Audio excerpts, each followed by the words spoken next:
RTV app వార్తల్ని క్షణాల్లో చదివే అవకాశం ఉంటుంది. ఒక న్యూస్ పేపర్, ఒక టెలివిజన్ ఛానల్ మీ చేతుల్లో ఎప్పుడూ ఉంటాయి. మిత్రులకందరికీ కూడా హృదయపూర్వక నమస్కారాలు. మిమ్మల్ని అందరినీ కూడా ఒక విషయంలో పార్టీ వైపు నుంచి ఒక సీనియర్ లీడర్గా ఒక రిక్వెస్ట్ చేస్తున్నా. బీజేపీ ఆఫీసులో జరిగేటువంటి ప్రెస్ కాన్ఫరెన్స్లో కూడా మీరు 4-5 మాట్లాడుతుంటారు. ఇట్లా 1 నిమిషం 2 నిమిషాలు అవకాశం ఇవ్వాలా? ఎందుకంటే దేశంలో ప్రధానమైనటువంటి రాజకీయ పార్టీ ఇది. అందువల్ల మీరు కూడా ఆ రకంగా కొంత మాకు అవకాశం ఇవ్వాలని, మా నాయకత్వానికి కూడా ఆ రకంగా అవకాశాలు కల్పిస్తారని చెప్పేసి మిమ్మల్ని మొదటగా విజ్ఞప్తి చేస్తున్నా. రెండవది, ఇవాళ నా ప్రధానమైనటువంటి నేను చెప్పదలుచుకున్నది, నేను ఆర్టీసీ జోనల్ చైర్మన్ అయినప్పటికీ కూడా ఇవాళ పార్టీకి సంబంధించి ఆంధ్రప్రదేశ్ రాష్ట్రంలో ఎన్నికలు జరుగుతున్నాయి. దాంట్లో ప్రధానంగా నేను చిత్తూరు నుంచి తిరుపతి నుంచి గుంటూరు వరకు అంటే 6 జిల్లాల ఎన్నికల అధికారిని. అంటే నేను రిటర్నింగ్ ఆఫీసర్ అవుతాం, మేము 3 ఉంటారు నా మాదిరిగా. సో దానికి సంబంధించిన సబ్జెక్ట్ మీ ద్వారా చెప్పాలనుకున్నాం. అయితే మీరందరూ ఇంత వర్షంలో కూడా మీరందరూ వచ్చినందుకు ముందుగా మీకు ప్రత్యేకంగా ధన్యవాదాలు తెలియజేస్తున్నాను. దేశవ్యాప్తంగా భారతీయ జనతా పార్టీ ఈ రాజ్యాంగ దినోత్సవాన్ని ఇవాళ జరుపుకోమని చెప్పేసి పార్టీ నిర్ణయించింది. మేము మొదటి నుంచి జరుపుతూ ఉన్నాం. అయినప్పటికీ కాంగ్రెస్ పార్టీ రాహుల్ గాంధీ పనిగట్టుకొని ఒక గోబెల్స్ ప్రచారం పార్లమెంట్ ఎన్నికల్లో తీసుకొచ్చారు. వీళ్ళు రాజ్యాంగాన్ని మార్చేస్తారు, రిజర్వేషన్స్ రద్దు చేస్తారు అని రకరకాలైనటువంటి కళ్ళబొల్లి కబుర్లు చెప్పి గోబెల్స్ ప్రచారంతో నరేంద్ర మోడీ ప్రతిష్టను దెబ్బతీయడానికి ప్రయత్నం చేశారు. అది వాస్తవం కాదని హర్యానా, మహారాష్ట్ర ప్రజలు కూడా గుర్తించారు. అందువల్ల కాంగ్రెస్ పార్టీకి మొన్న జరిగిన ఎన్నికల్లో కూడా వాళ్ళకి పూర్తిగా కూడా ప్రజలు గుణపాఠం చెప్పారు. కాబట్టి మొదటి నుంచి కూడా భారతీయ జనతా పార్టీ రాజ్యాంగానికి కట్టుబడి ఉంది, రిజర్వేషన్స్ కట్టుబడి ఉంది. వాజ్పేయి గారి టైంలో కూడా రిజర్వేషన్స్ని మేము కొనసాగించాం 10 సంవత్సరాలు. అది అంతేకాకుండా ఇవాళ ఎవరైతే ఉద్యోగస్తులు ఉన్నారో వాళ్ళల్లో కూడా ఈ ప్రమోషన్స్లో కూడా రిజర్వేషన్స్ని అమలు చేసిన ఘనత వాజ్పేయి గారి ప్రభుత్వానికి దక్కింది. అందువల్ల భారతీయ జనతా పార్టీ, కేంద్రంలో ఉన్న నరేంద్ర మోడీ గారి ప్రభుత్వం రాజ్యాంగానికి బద్దులై పరిపాలన సాగిస్తారని చెప్పేసి ఈ సందర్భంగా నేను మనవి చేస్తున్నాను. అయితే నేను రాష్ట్రంలో అసిస్టెంట్ రిటర్నింగ్ ఆఫీసర్ బీజేపీగా పనిచేస్తూ మొన్ననే ఢిల్లీలో కూడా మాకు ఈ సంఘటనా పరకు సంబంధించినటువంటి సమావేశాలు జరిగినాయి. భారతదేశం ఒక ప్రజాస్వామిక దేశం. భారతీయ జనతా పార్టీ డెమోక్రటిక్ విలువలను ఏదైతే ఉన్నాయో ప్రజాస్వామ్య విలువలని కాపాడుకుంటూ 1980 నుంచి ఇప్పటి వరకు కూడా దశల వారీగా మేము ఎప్పటికప్పుడు ఎన్నికలు జరుపుకుంటూ బూత్ స్థాయి నుంచి అఖిల భారత అధ్యక్షుడి వరకు కూడా నియమబద్ధంగా ఈ యొక్క ఎన్నికల ప్రక్రియ అనేటువంటిది భారతీయ జనతా పార్టీ చేస్తూ ఉంది. మీకు తెలిసి ఇప్పటికే మా అఖిల భారత అధ్యక్షుడు నడ్డా గారి యొక్క పదవీకాలం అయింది. అందువల్ల ఎన్నికలు ప్రకటించడం జరిగింది. ఆంధ్రప్రదేశ్లో కూడా రిటర్నింగ్ ఆఫీసర్గా సీనియర్ నాయకులు అడ్వకేట్ పాకా సత్యనారాయణ గారు నియమించడం జరిగింది. నేను ఈ యొక్క కోస్తా ప్రాంతంలో నేను ఎన్నికల రిటర్నింగ్ అధికారిగా, అసిస్టెంట్ రిటర్నింగ్ అధికారిగా ఉన్నాను. ప్రధానంగా ఇవాళ భారతీయ జనతా పార్టీ ఈ ఎన్నికల ప్రక్రియలో చాలా రకాలైనటువంటి విషయాలని మా కార్యకర్తలకి దిశానిర్దేశం చేస్తూ ఉంది. ఇప్పటి వరకు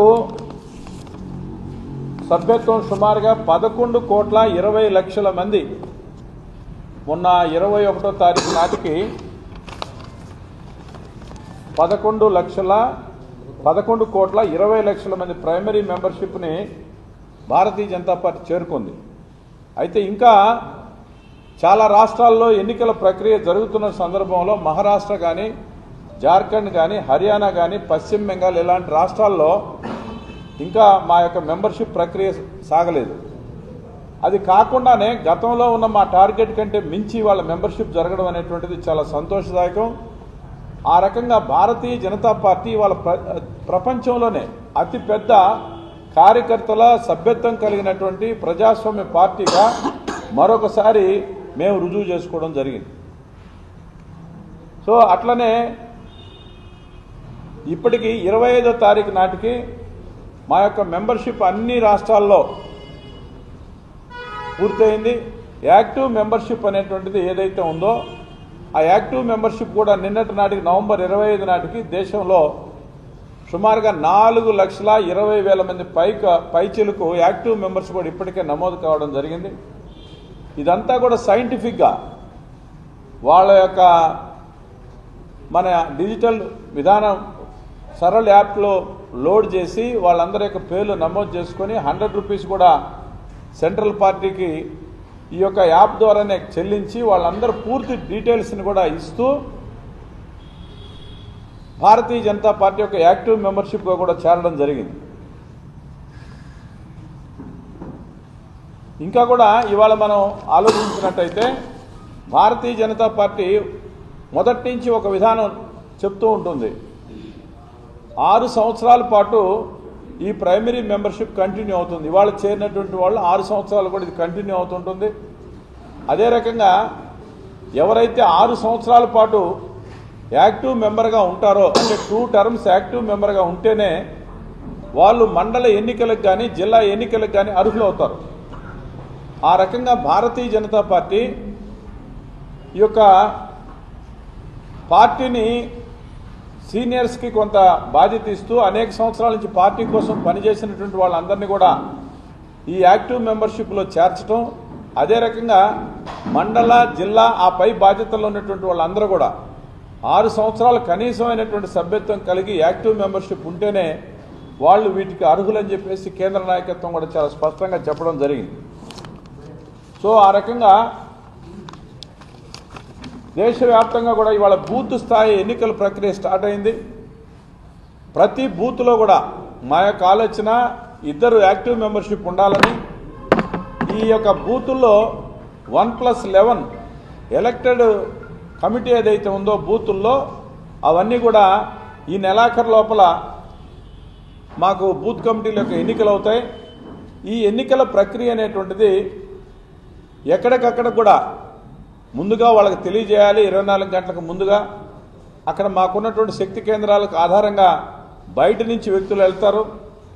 వాళ్ళందరితో కూడా మాట్లాడి అక్కడ ఎన్నికైనటువంటి ఆ యొక్క బూత్ కమిటీ అధ్యక్షుడు +1+11 మహిళలకు ప్రాధాన్యత ఇవ్వాలా, ఎస్సీ ఎస్టీలకు ప్రాధాన్యత ఇవ్వాలా, సామాజికంగా వర్గాలు ఏదైతే ఉన్నాయో ఆ గ్రామంలో లేదా ఆ పట్టణంలో ఉన్నటువంటి బూతుల్లో ఏ వర్గాలు అయితే ఉన్నాయో వాళ్ళకి సముచిత స్థానం ఇస్తూ ఆ రకంగా ఈ ఎన్నికల ప్రక్రియని బూత్ కమిటీ యొక్క ఎన్నికల ప్రక్రియని పూర్తి చేయాలి. సో పెద్ద ఎత్తున వాళ్ళ దేశంలో అనేక ప్రాంతాల్లో బూత్ కమిటీ యొక్క అధ్యక్షుని ఎన్నిక ఒక పండుగ వాతావరణం జరుగుతుంది. 50 మంది సభ్యులు ఉంటేనే బూత్ కమిటీ ఎన్నిక అర్హత వస్తుంది, ఎలక్టెడ్ బాడీ ఉంటుంది. 50 సభ్యత్వం పూర్తి కాకపోతే అడహా కమిటీ మాత్రమే ఉంటుంది. ఈ రకంగా పార్టీ చాలా శాస్త్రీయంగా ప్రజాస్వామ్యబద్ధంగా ఈ యొక్క ఎన్నికల ప్రక్రియని దేశవ్యాప్తంగా కూడా చేస్తున్నారు. ఎక్కడా కూడా దీంట్లో 24 గంటలకు ముందు తెలియజేయాలి.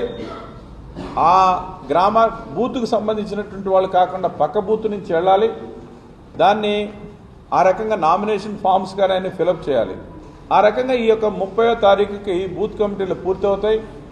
ఈ బూత్ కమిటీలో ఎవరైతే ఎన్నుకోబడ్డారో ఈ యొక్క 11 మంది +1 12 మంది వీళ్ళు ఓటర్స్ అవుతారు. రాబోయేటువంటి రోజుల్లో మళ్ళా మండల యొక్క ఎన్నికలు జరుగుతాయి. మండలంలో కూడా 50% బూతులు అయితేనే మండల కమిటీ ఎన్నిక అవుతుంది. ఆ రకంగా మండల కమిటీ ఎన్నికకి ఈ యొక్క బూత్ కమిటీ ఎవరైతే ఉన్నారో ఎన్నికైనటువంటి కమిటీ ఉందో వాళ్ళు ఓటర్లు అవుతారు. ఆ మండలంలో రిటర్నింగ్ అధికారులు ఎవరైతే ఉన్నారో ఆల్రెడీ ప్రకటించాం. ఏ మండలంలో ఉన్నటువంటి వాళ్ళు ఆ మండలంలో కాకుండా పక్క మండలం నుంచి వెళ్తారు. ఎన్నికల అధికారి అక్కడికి వెళ్ళి ముందుగా 24 గంటలకు ముందుగా వాళ్ళకి తెలియజేస్తారు. ఆ రకంగా పద్ధతి ప్రకారంగా ఈ ఎన్నికల ప్రక్రియ దేశవ్యాప్తంగా జరుగుతుంది. ఆ రకంగా డిసెంబర్ 1 నుంచి డిసెంబర్ 15 లోపల మండల కమిటీ ఎన్నికలు మొత్తం పూర్తవుతాయి. అదే రకంగా డిసెంబర్ 15 నుంచి డిసెంబర్ నెలాఖరికి జిల్లా కమిటీలు మొత్తం దేశవ్యాప్తంగా కూడా పూర్తవుతాయి. దాని తర్వాత రాష్ట్ర కమిటీ జనవరి 10వ తారీఖు లోపల రాష్ట్ర కమిటీలు, అదే రకంగా జనవరి 15-20 తారీఖుల లోపల ఆల్ ఇండియా అధ్యక్షుని యొక్క ఎన్నిక ఈ రకంగా జరుగుతుంది. 50% స్టేట్స్ కానీ ఎన్నికలు జరిగినట్టయితే ఆల్ ఇండియా ప్రెసిడెంట్ యొక్క ఎన్నిక జరుగుతుంది. ఈ రకంగా పార్టీ మొత్తం దీనికి ఒక సిస్టమేటిక్గా తయారు చేసింది. అంతేకాకుండా ఈ నెల మళ్ళీ 30వ తారీఖున విజయవాడలో కూడా ఆంధ్రప్రదేశ్లో ఈ సంఘటన పర్వకు సంబంధించినటువంటి వర్క్షాప్ కూడా ఉంటుంది. ఆ రకంగా భారతీయ జనతా పార్టీ ఈ యొక్క ప్రక్రియని మొత్తం కూడా ప్రజాస్వామ్యబద్ధంగా బూత్ స్థాయి నుంచి అఖిల భారత స్థాయి వరకు కూడా ఎన్నికల ప్రక్రియ అనేటువంటి జరుపుకుంటూ ఏ ఒక్క వ్యక్తి యొక్క డామినేషన్ కానీ ఎవరి యొక్క బలవంతం మీద కాకుండా ప్రజాస్వామ్య పద్ధతుల్లో ఎవరు జోక్యం లేకుండా అక్కడ ఉన్నటువంటి కార్యకర్తలు అందరూ కూర్చొని కన్సెషనెస్ ద్వారా వాళ్ళతో ఒకరికొకరు అభిప్రాయాలు పంచుకోవడం ద్వారా ఈ ఎన్నికలని సజావుగా జరపని చెప్పింది. అదే రకంగా సామాజిక వర్గాలు ఎవరైతే ఉన్నారో వాళ్ళందరికీ కూడా అవకాశాలు ఇవ్వాలా. ప్రతి నియోజకవర్గంలో కూడా స్టేట్ కౌన్సిల్ మెంబర్స్ ఉంటారు. ఇవన్నీ కూడా రాజ్యాంగబద్ధంగా జరుగుతుంది. ఆ రకంగా ప్రపంచంలో కమ్యూనిస్టు పార్టీకి కూడా సభ్యత్వం ఉంది. కానీ కమ్యూనిస్టు పార్టీ ప్రజాస్వామ్యాన్ని నమ్మదు. ప్రజాస్వామ్యాన్ని నమ్మి ప్రపంచంలో ఉన్నటువంటి ఏకైక అతిపెద్ద రాజకీయ పార్టీ ఏదైనా ఉందంటే అది ఇవాళ భారతీయ జనతా పార్టీ మాత్రమే. ఆ రకమైనటువంటి భారతీయ జనతా పార్టీ ఎన్నికల ప్రక్రియను ఇంత పెద్ద ఎత్తున చాలా సైంటిఫిక్గా 4 నెలల్లో సెప్టెంబర్ 2ను ప్రారంభిస్తే జనవరి 10-15 తారీఖులకి మొత్తం యొక్క ప్రక్రియ పూర్తవుతుంది. ఆ రకంగా పెద్ద ఎత్తున ఇవాళ బీజేపీలో సభ్యులుగా చేరుతున్నారు. ఇంకొక విషయం కూడా మనకి ఈశాన్య రాష్ట్రాల్లో అంటే అరుణాచల్ ప్రదేశ్, మిజోరాం, మేఘాలయ ఈ ప్రాంతంలో ఒకప్పుడు పార్టీ బలహీనంగా ఉండేది. కానీ ఇవాళ ఆ ప్రాంతాల్లో 90% మా టార్గెట్స్ రీచ్ అయినాయి. చాలా అద్భుతమైనటువంటి ఫలితాలు.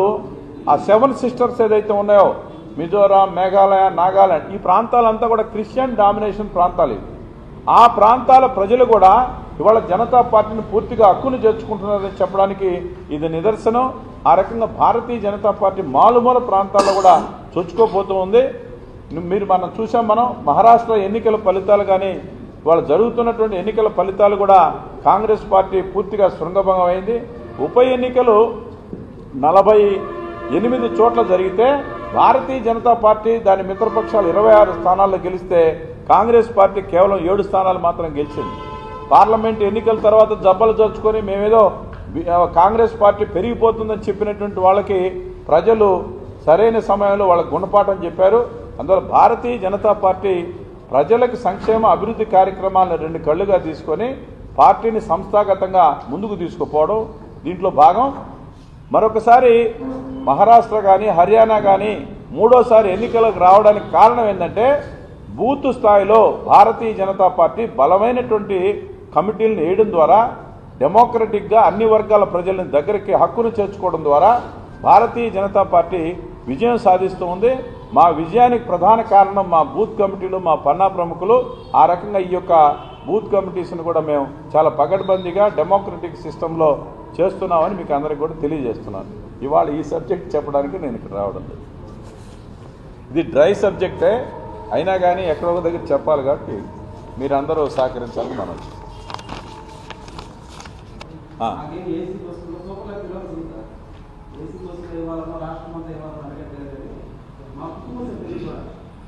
మా జర్నలిస్ట్ కుటుంబ సభ్యులకి మన జిల్లాలో పాసులా మీరు అడిగేది?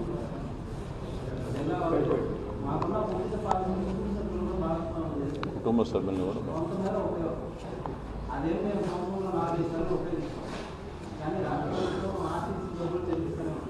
అవును ఖచ్చితంగా మాట్లాడదాం. అంటే ఎంతవరకు పరిమితులు ఉన్నాయో నాకైతే తెలియదు.